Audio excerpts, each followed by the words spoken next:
Olá, tudo bem? Meu nome é Sérgio Serapião e eu sou o CEO e fundador da Labora, fundador do Lab 60 Mais, e estamos aqui em mais um episódio do Liga Labora. Para quem não nos conhece, o Labora é uma startup de RH que busca, a partir da tecnologia, introduzir pessoas da diversidade geracional no mercado de trabalho em escala.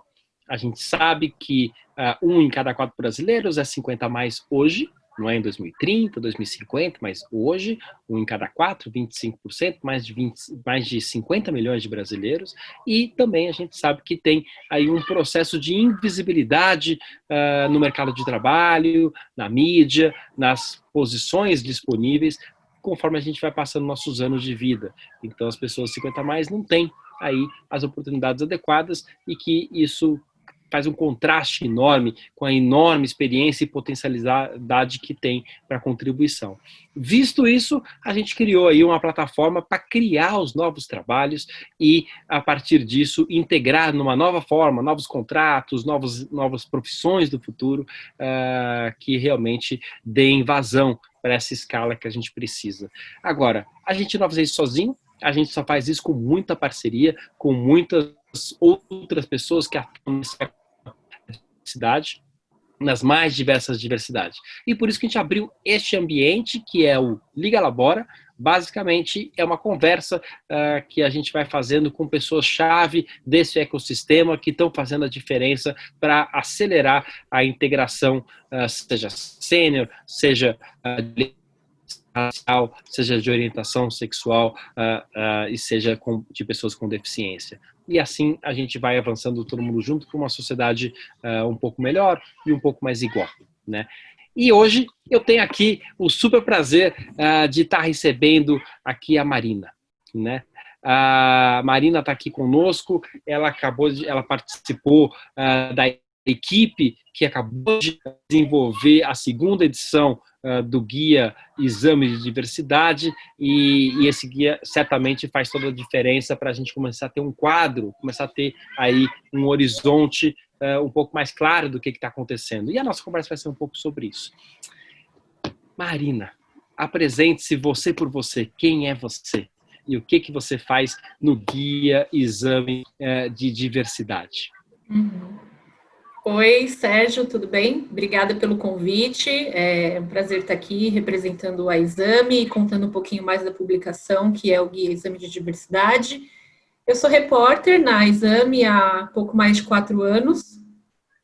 Já passei por algumas editorias, então comecei trabalhando com gestão, e aí não só falando de diversidade, mas de gestão geral em empresas, marketing, então tenho também um pouquinho desse olhar de estratégia de consumo, que ainda publico matérias sobre marketing, agora também negócios, e diversidade acaba entrando em todos esses temas, né? Acho que as empresas estão entendendo cada vez mais que a diversidade não é só o papel do RH ou do time de diversidade propriamente.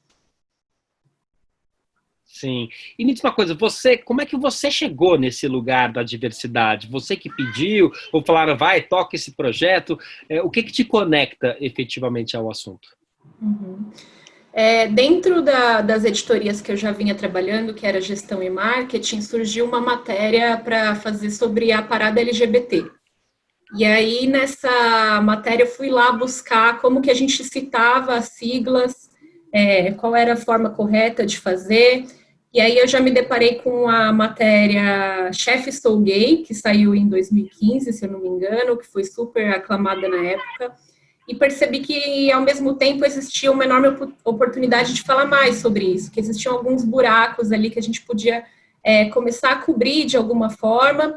Então, surgiu essa matéria sobre a parada e as empresas que estavam patrocinando, o que elas faziam, de fato, internamente, ou se aquilo era só uma coisa da porta para fora. Interessante.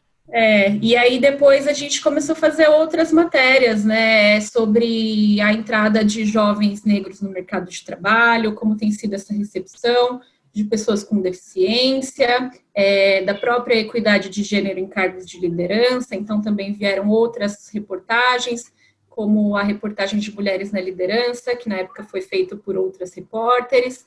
Então, foi um tema aí que ele surgiu de uma forma orgânica, antes da minha presença na Exame, claro, com muitos outros repórteres, e aí agora a gente vem tentando estruturar a partir do guia e de outras publicações. Que bacana. E você está desde a primeira edição, né? Acabou de ser lançada a segunda edição do guia, e você está desde a primeira. Me conta um pouquinho como é que tem sido essa experiência. É uma experiência a muitas mãos, né? A gente tem muitos parceiros, então o primeiro passo é sempre divulgar que esse guia vai sair para as empresas poderem se inscrever, porque se elas não se inscreverem, basicamente não tem história, né? Então, Perfeito. Na primeira edição, a gente teve cerca de 100 empresas inscritas, que foi um número ali que se repetiu na segunda edição, e elas basicamente contavam as suas práticas qualitativas e quantitativas para os 4 pilares, que era mulheres, étnico-racial, pessoa com deficiência e orientação sexual.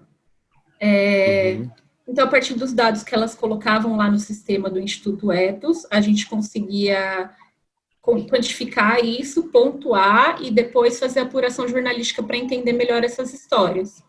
E aí as mais bem pontuadas, que tem um critério ali de uma nota 7, elas acabam se tornando destaque de alguma forma, ou por setor, ou por atuação em um desses grupos. Que legal. E você estava nos dizendo aqui que para cada um dos pilares vocês têm um parceiro também para ter um olhar na vertical, né? Isso, a gente tem ali o CET, que é o Centro de Estudos das Relações de Trabalho e Desigualdade, que ajuda a gente com o pilar de raça, a Coalizão Empresarial para a Equidade Racial e de Gênero, o Fórum de Empresas e Direitos LGBTI+, o Movimento Mulher 360 e a Rede Empresarial de Inclusão Social, que é a REIS. Então, é importante porque a gente consegue validar que o que as empresas preencheram realmente faz sentido com o que está acontecendo no mercado, né? E aí, até como eu tinha comentado anteriormente, até para não errar nas terminologias, fazer um glossário interno, não falar nenhuma besteira, então é sempre importante ter essa ajuda de fora também. Sem dúvida.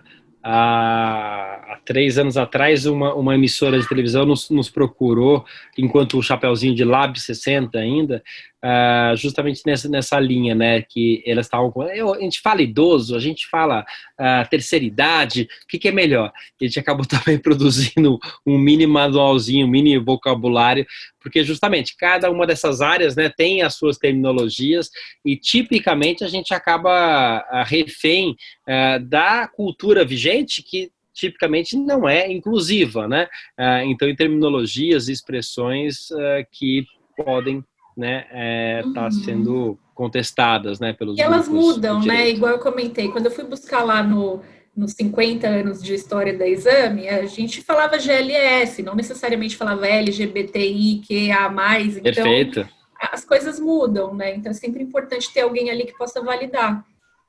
Sem dúvida, sem dúvida.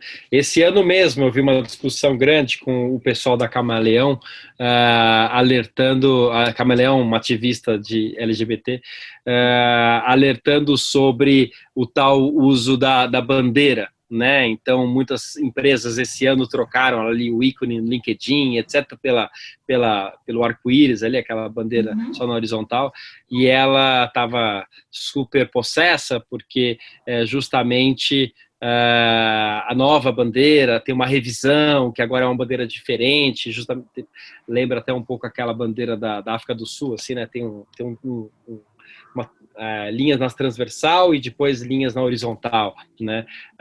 E que mudou, tem muito mais cores, e justamente porque está ampliando, está se atualizando, né? Não é fácil. Muito legal. E me diz uma coisa,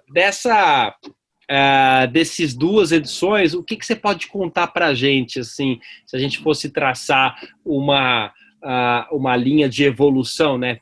Pensando que as empresas estão numa jornada evolutiva de integração da diversidade, como é que você traçaria cada uma dessas 4, né? Que são as 4 que vocês têm se debruçado, né?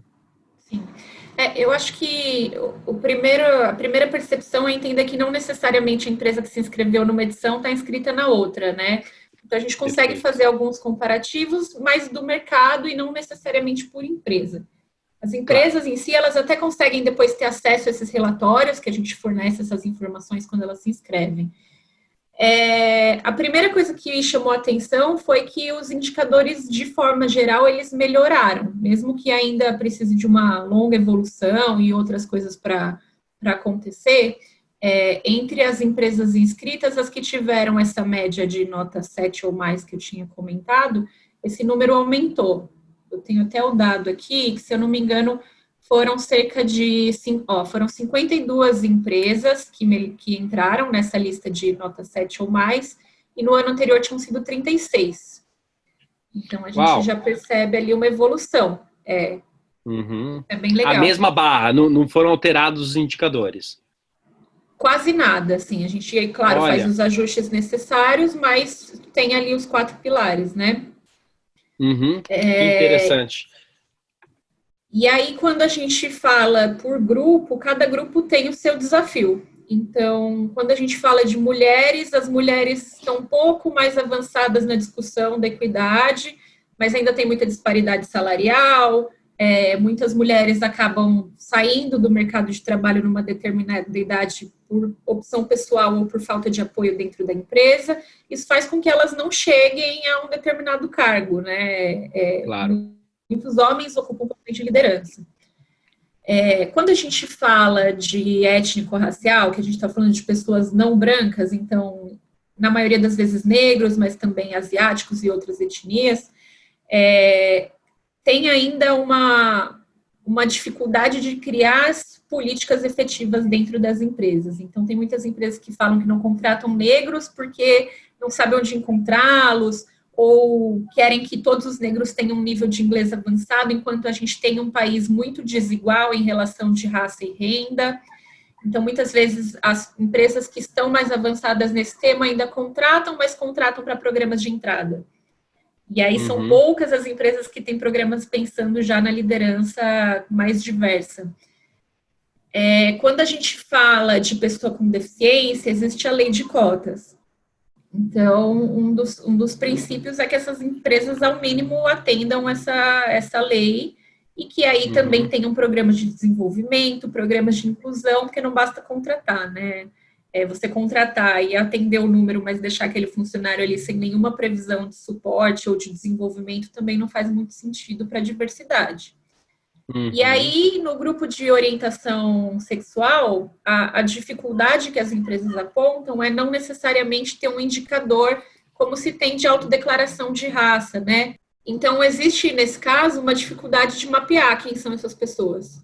Muitas pessoas, elas não são assumidamente LGBT dentro das empresas e, às vezes, nem mesmo fora das empresas, né? Então, Claro, existem até indicadores... para com receio de ter alguma, né, enfim, serem É, penalizados de alguma forma por uma cultura que não. Existem indicadores que podem ajudar, né? Como, por exemplo, o plano de saúde. Você consegue, às vezes, entender se as pessoas estão pedindo ali para um parceiro do mesmo sexo. Mas são poucas as empresas que mapeiam isso de forma estruturada. Uhum, uhum. E vocês têm, desse de um ano para cá, de uma maneira geral, né? Você falou que, de uma maneira geral, 36 tinham alcançado a nota 7 no primeiro ano, no segundo, 52. Se a gente olhar para cada uma das verticais, teve alguma que se destacou, que realmente avançou mais, e outra que a que menos avançou? Então, a gente não faz esse recorte por empresa entre um ano e outro, mas a gente percebeu que algumas empresas entraram no destaque as duas vezes, né? Porque o que a gente tem cada um desses 4 pilares tem pelo menos 3 empresas que elas são destacadas. Então, a gente percebe que algumas empresas se repetiram. Por exemplo, Avon, Carrefour, SAP, essas empresas Santander, essas empresas apareceram nos 2 anos bem pontuadas ali entre os grupos. Certo, certo. Mas olhando de uma maneira geral, algum avanço em alguma dessas 4 áreas, dessas 4 diversidades que chamou a atenção de um ano para o outro? Eu acho que é mais, nesse caso, as percepções do que as empresas contam nos programas do que necessariamente os indicadores, né? E aí, Aham, novamente, a gente entende que a gente está falando só de um recorte das empresas no Brasil. Claro. Se a gente pensar no grande Brasil, talvez esse tema não esteja tão avançado como a gente olha para essas 100 inscritas, né? Então, além disso, 80% das inscritas são de grande porte, o que acaba também refletindo nos resultados. Sem dúvida. Acho que agora, talvez eu não tenha respondido a sua pergunta, né, objetivamente, porque... Você fugiu da minha pergunta. Não, é porque eu acho que ainda não tem muito essa classificação por grupo, ela não necessariamente avança de forma estruturada para todo mundo. Cada empresa está num ponto da evolução. E não necessariamente as empresas elas têm os 4 temas muito avançados. Às vezes uma empresa pode ser muito boa em mulheres e não ser tão boa assim em orientação sexual, por exemplo. Claro, não, sem dúvida. Na minha experiência, isso é o mais normal, na verdade, né? E, enfim, outro dia eu vi uma empresa um grande grupo, que normalmente aparece nessas listas, e que ele tinha ali uma meta que tinha acabado de criar a cadeira, né? Isso também é uma novidade que tem acontecido nas empresas nos últimos 3, 4 anos, de criar uma cadeira da diversidade, né? Alguém que realmente vai criar ali, e um comitê, mais recentemente, né? Esses comitês estão se proliferando muito forte, né? E internos. E daí essa empresa tinha acabado de fazer esses movimentos e ela estava dizendo assim, olha, a gente fez uma estratégia aqui que no ano de 2019, a gente vai avançar nessa diversidade, 2020 naquela outra, 2021 naquela outra, 2022, era por ano que ela estava ali quase que se mobilizando, né? Como se algum assunto pudesse esperar mais do que o outro, né? Mas por algum motivo, deu uma priorização interna, né? Então, acho que as empresas ainda estão tentando entender como trabalhar com tanto assunto, com tanta complexidade e ainda, enfim, não ser um ônus para o negócio e entender como é que isso conversa com o negócio, né?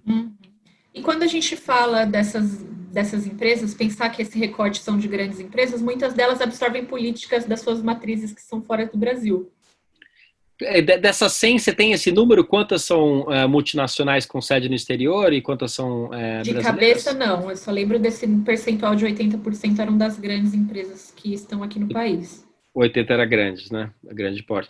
E me diz uma coisa, também um outro ponto que me chama a atenção na tua fala foi assim, é algo que a gente vive, eu tenho um outro chapeuzinho aqui, que eu faço parte do conselho do Sistema B, que são empresas de impacto social, e lá no conselho a gente tem discutido muito que historicamente esse movimento de empresas de impacto social tem 11 anos e agora nos últimos 4 anos, começaram a vir as grandes multinacionais, né? E que era muito diferente do perfil anterior, que eram empresas como a nossa, que são empresas pequenas, né? E que daí tem um olhar do dono muito, muito inserido, né? E daí a gente está se discutindo muito como é que a gente vai validar essas respostas das grandes empresas, por mais que a gente vá lá e cheque, né?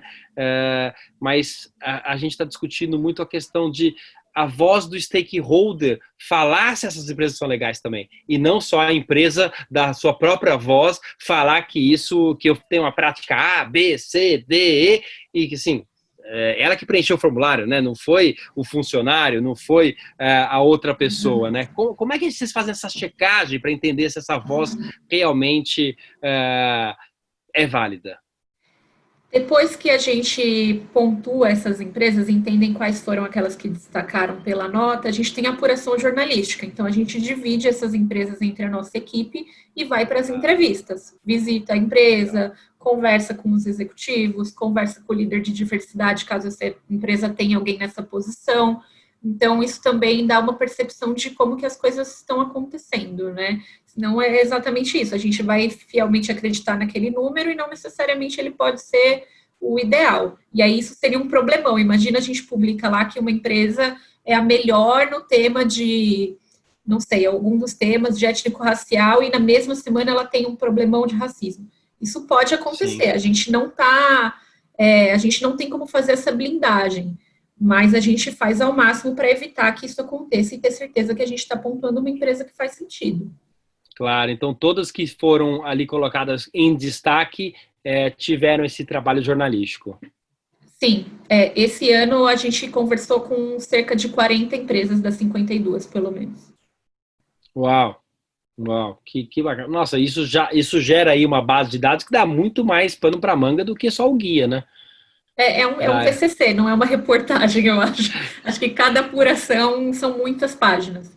E aí Nossa, depois tudo fica ali consolidado em algumas páginas de revista e no site também. pois é, seria incrível se vocês dessem vazão aí a pílulas, porque deve ter muito coisas particulares, né, que sejam incríveis, né? Poderia ser bem É bacana. de se pensar, assim. Agora, a pergunta que não cala, eu não posso deixar de fazer aqui, é justamente quando é que teremos a diversidade geracional no Guia Exame? Olha, eu também estou curiosa para saber, viu? Acho que é uma questão que a gente já debateu internamente da primeira para a segunda edição, que existem outras diversidades, não só geracional, mas a gente tem visto empresas que têm contratado refugiados, empresas que têm programas de acolhimento a indígenas. Perfeito. Então, a gente precisa entender qual é a maturidade das empresas nesses temas para poder saber que é possível colocar esse tópico, né? Porque o que a Sim. gente sempre comenta é que é importante que a empresa entenda que ela pode se inscrever com níveis de maturidade diferentes para cada assunto, mas a gente também precisa ter o mínimo de história para poder contar naquele pilar. Então, por isso que é importante que tenha esse trabalho de organização das empresas contratarem pessoas de gerações diferentes, para que a gente possa conseguir colocar isso no guia também. Não, sem dúvida, é fundamental, porque além de vocês fazerem ali essa organização, tem um poder de indução de mercado também, né? É uma vitrine, puxa, né? Talvez alguém que nunca tivesse pensado no assunto, acho que hoje em dia vai ser difícil encontrar esse empresário, mas pode ter, né? Espero que não tenha mais, mas a pessoa que não esteja tanto no radar, ao se deparar ali, seja na banca, seja na sua timeline, com um guia de diversidade, no mínimo fica uma pergunta, né? Assim, será que a gente faz alguma coisa? O que a gente faz aqui dentro?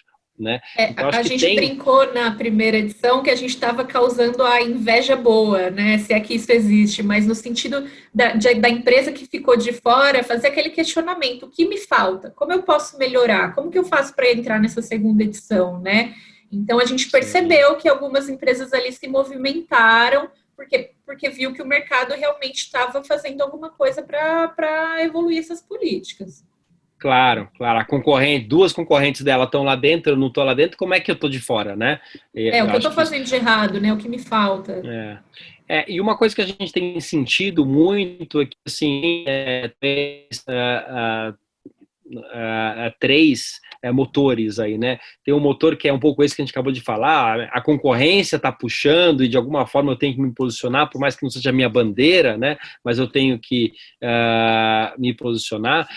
Tem o segundo motor que é o meu consumidor, né? Meu consumidor está ali, se for uma empresa B2C. Agora, o que a gente tem visto muito crescente é o pilar do compliance, ou seja, os acionistas ou legalmente, uma coisa mais estruturante de governança, exigir uma atuação, pelo menos em alguns dos pilares de diversidade. Vocês têm sentido isso também? Sim, bastante, na verdade. A maioria das empresas que a gente conversou já tinha algum grupo de afinidade, né? Que é como eles chamam ali os grupos que conversam sobre esses temas e levam para o resto da organização. E agora também tem surgido muito ali os cargos, o chefe de diversidade, o diretor de diversidade, cada empresa tem a sua nomenclatura.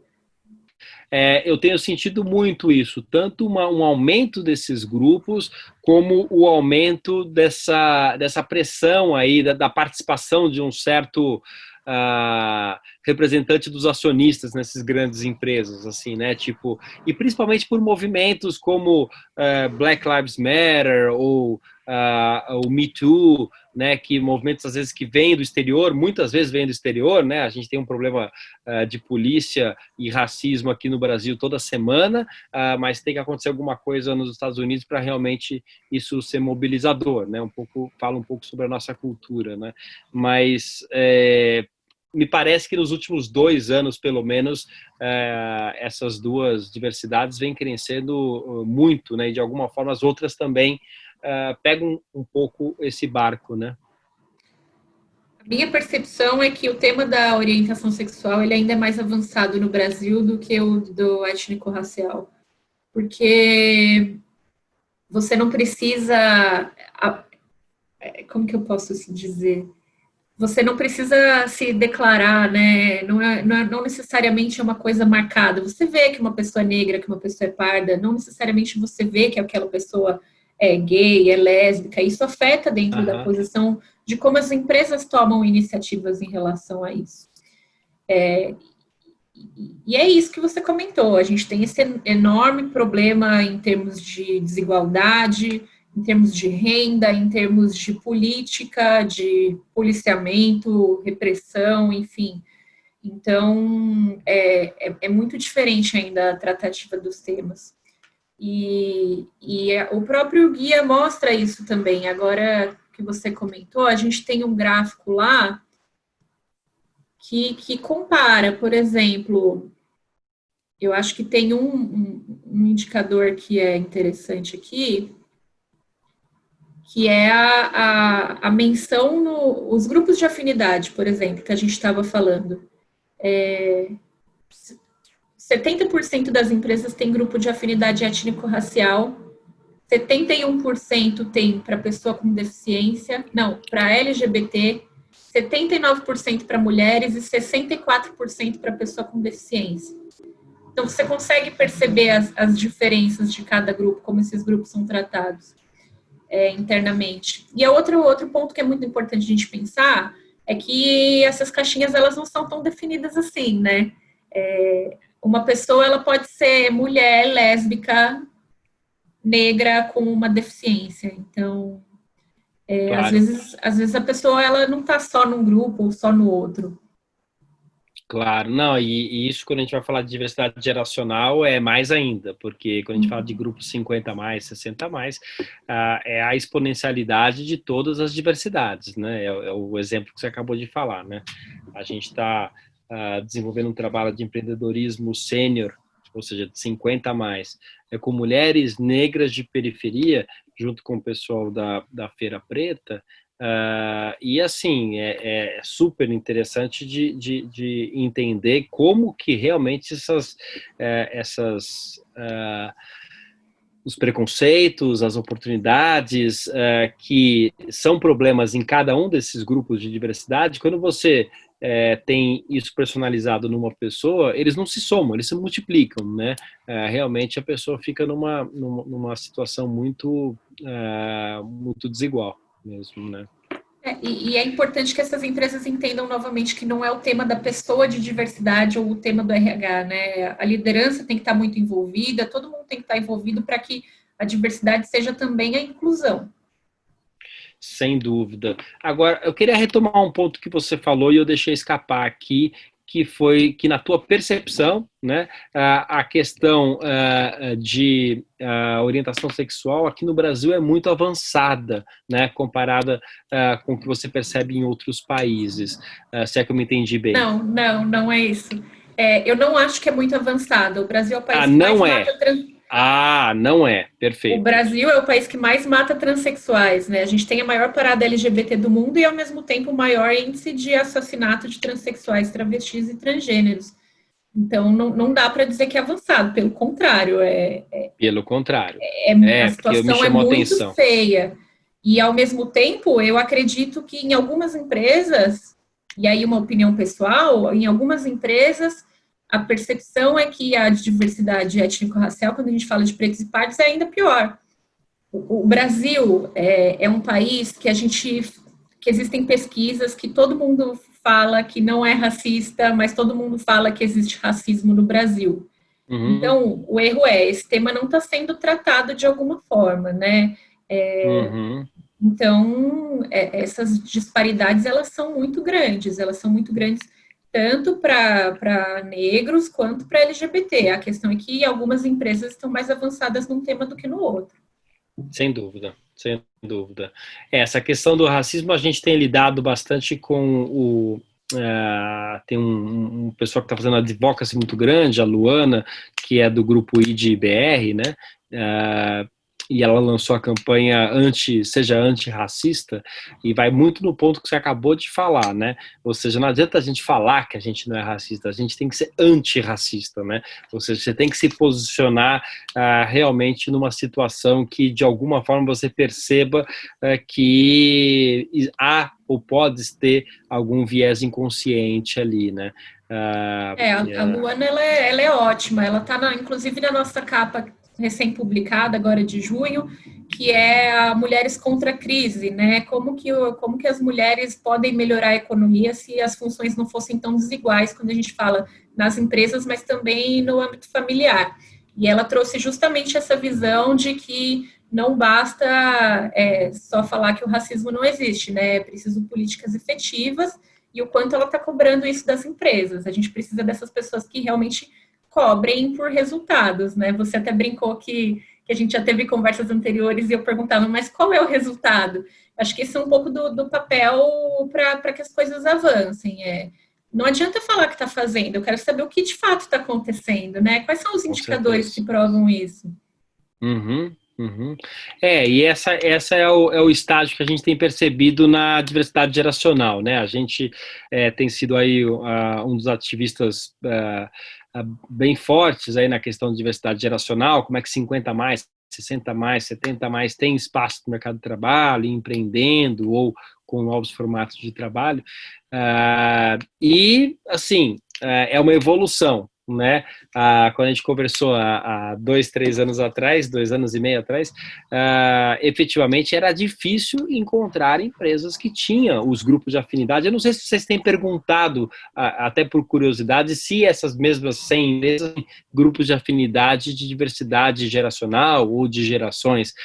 Não sei se vocês têm esse número, mas o que a gente tem percebido é que menos de 2 anos para cá é que começam a despertar de empresas e querendo e realmente buscando ali descobrir o que é isso, né? Então agora começam a sair os casos e, aliás, esse ambiente é um pouco para isso, para colocar em voga esses casos. Vocês têm levantado por curiosidade ou por... Não?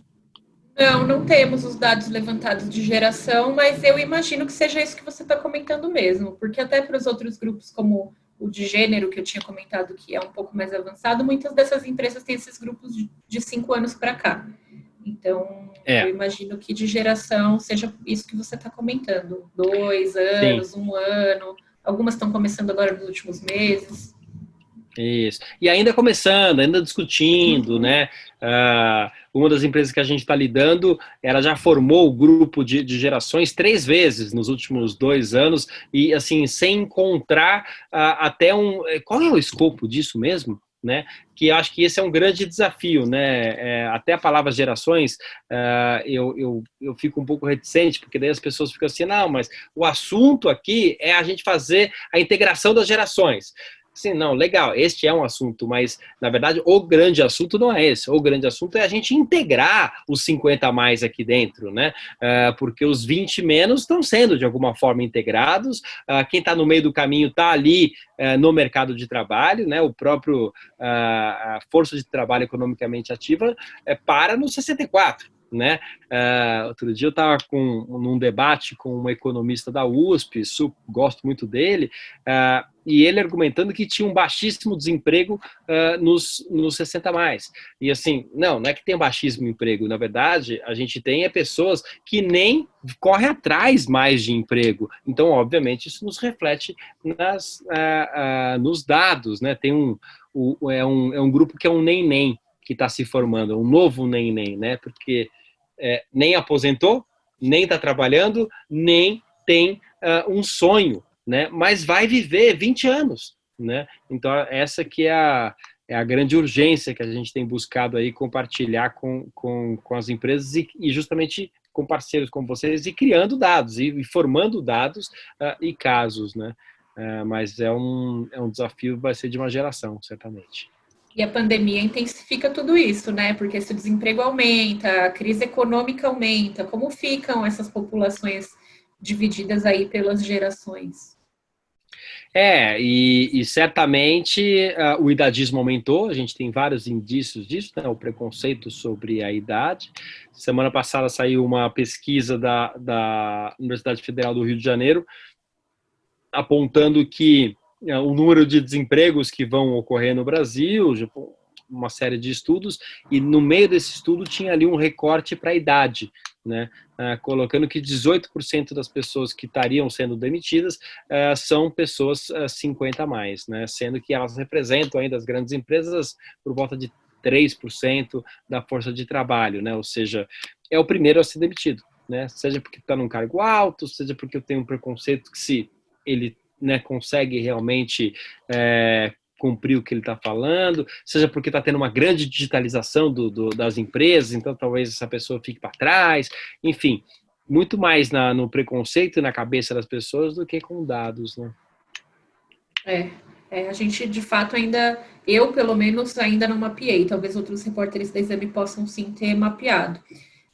Mas a gente vem olhando os impactos econômicos de forma geral no Brasil, né? Então, desde como essa retomada do comércio e as reaberturas vêm acontecendo, quem são as pessoas que estão ocupando esses postos de trabalho. A gente estava comentando aqui do home office, né, que muitas empresas estão deixando seus escritórios de lado. Então, qual vai ser o impacto disso num curto, médio e longo prazo? Sim. Não, e complementarmente, isso só escancara a desigualdade e os privilégios, né? Porque uma coisa é um tipo de trabalho que eu posso fazer da minha casa, né? Outros tantos não são possíveis, né? Então, exatamente, que põe em xeque a frase do estamos todos no mesmo barco, porque não estamos, né? Estamos todos numa pandemia, mas cada um com uma situação muito diferente da outra. Não tem condição de fazer essas comparações, ainda mais no Brasil. Completamente diferente. A nossa percepção é muito parecida.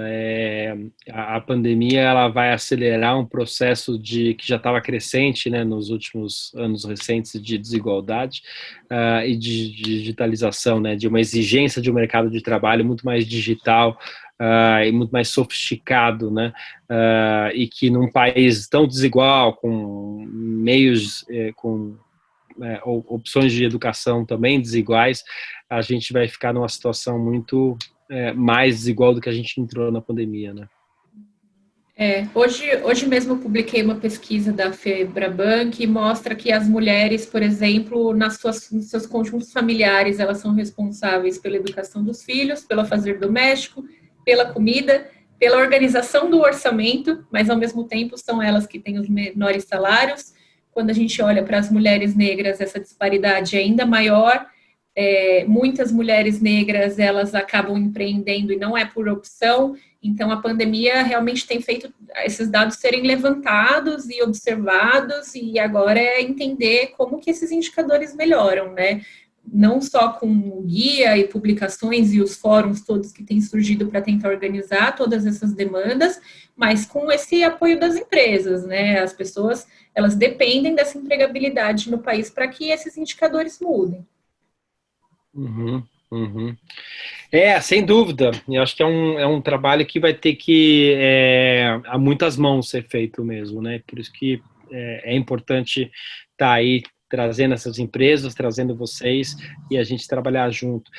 Para além das 100 empresas que, voltando aqui para o guia, das 100 empresas que se inscrevem, vocês conseguem ter um recorte assim, maior das empresas ou é quem se inscreve que vocês vão aprofundar? Porque é uma elite, né? Esses 100 empresas que estão aqui é uma elite que acha que é elite, que logo está se colocando para ter um reconhecimento, né? Vocês têm ideia de como isso se comporta? No guia, propriamente, a gente só olha as inscritas, porque essa é a função dele, do mesmo jeito que existiu o Guia de Sustentabilidade há 20 anos, também cumprindo esse papel. Mas também é importante reforçar que empresas de pequeno e médio porte foram destacadas, também tiveram empresas que pontuaram bem, e aí muito porque elas tiveram ali a coragem de se inscrever e tentar entender o que elas estavam fazendo. Agora, a gente faz outras pautas ao longo do ano, o tempo todo, igual eu citei essa da Febraban, ou Mulheres contra a Crise, que saiu agora no começo de junho, e aí eu converso com empresas diversas, tanto das sugestões de pauta que eu recebo, dos dados de estudos que eu vou atrás, Então, é um trabalho que vai para além do guia, ele é diluído ao longo do ano com outras tantas empresas que a gente percebe a movimentação do mercado. Que legal, tá ótimo. Perspectivas, como é que você acha, se você tivesse uma bola de cristal agora, como é que vai estar o guia ano que vem?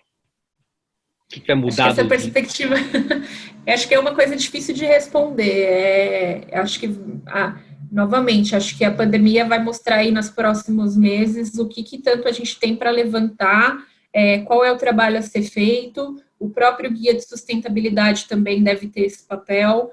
Então, a gente começa a entender sempre nesse comecinho do segundo semestre o que pode ser avaliado, conversa com os parceiros, então ainda não tenho muitas novidades para abrir, mas eu espero que seja coisa boa.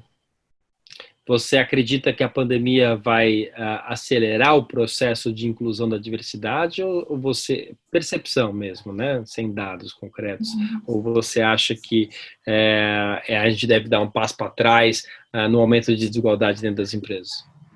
A partir de uma conversa que a gente teve com os especialistas, o que deu para entender as empresas que já começaram, elas dificilmente vão voltar atrás. Ainda mais com as cobranças sociais, quando se fala de Black Lives Matter, de outros movimentos que têm acontecido.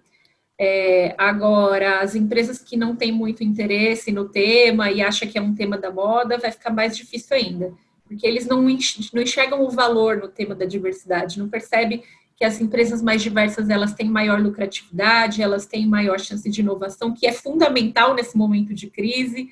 Então, vai muito da percepção de cada companhia. Eu espero que esses movimentos sociais, que todas essas notícias que a gente tem dado, faça com que o tema avance, e eu acho que ele tem avançado sim. Visto aí o número de consultorias que você mesmo deve ter observado com o seu trabalho, que tem surgido, de especialistas, de estudos, então o potencial desse mercado é enorme. Sim. No último episódio aqui do Liga Labora, a gente estava aqui com a Fran, que dirige o Sistema B, e ela passou um dado aqui no ar, em primeira mão, muito bacana, que desde a pandemia aumentou em 60% o número de empresas interessadas em se certificarem, né? Então, vai um pouco aí nessa linha de que as empresas que já estavam de alguma forma se movimentando viram que tem que sair da pandemia um pouco melhor do que entraram, né? Claro que é um grupo restrito de empresas, não dá para dizer, isso não é o mercado, né, como um todo.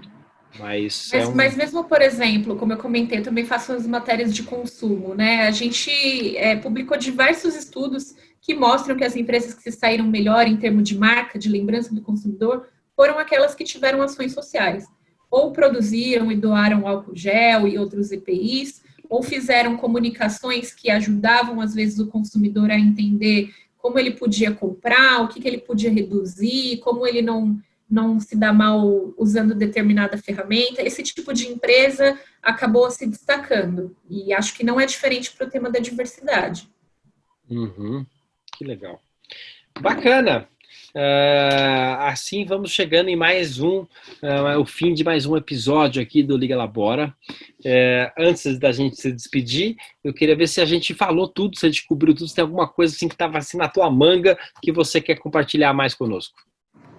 Eu acho que a gente sempre esquece de alguma coisa, porque esse tema dá para ficar horas aqui conversando. Se a gente for destrinchar cada um desses pilares aí, só de gerações, você sabe que vai longe. Então, eu fico feliz que essas conversas estejam acontecendo, que elas estejam acontecendo de forma contínua, porque nunca vai ser suficiente aqui o tempo que a gente tem para conversar.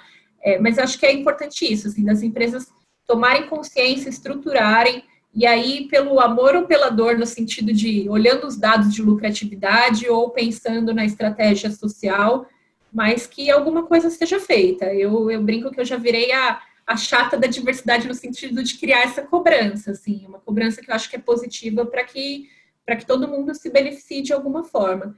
E aí também lembrando que a gente acabou falando aqui de vários grupos, né? E aí a gente pensa assim, mas e o homem branco, 50 mais, como você comentou, né? Ele também faz parte dessa conversa, agora com o grupo de gerações, mas anteriormente também, porque muitas vezes são essas pessoas que tomam a decisão e que contribuem para essa jornada de que todos esses outros grupos evoluam.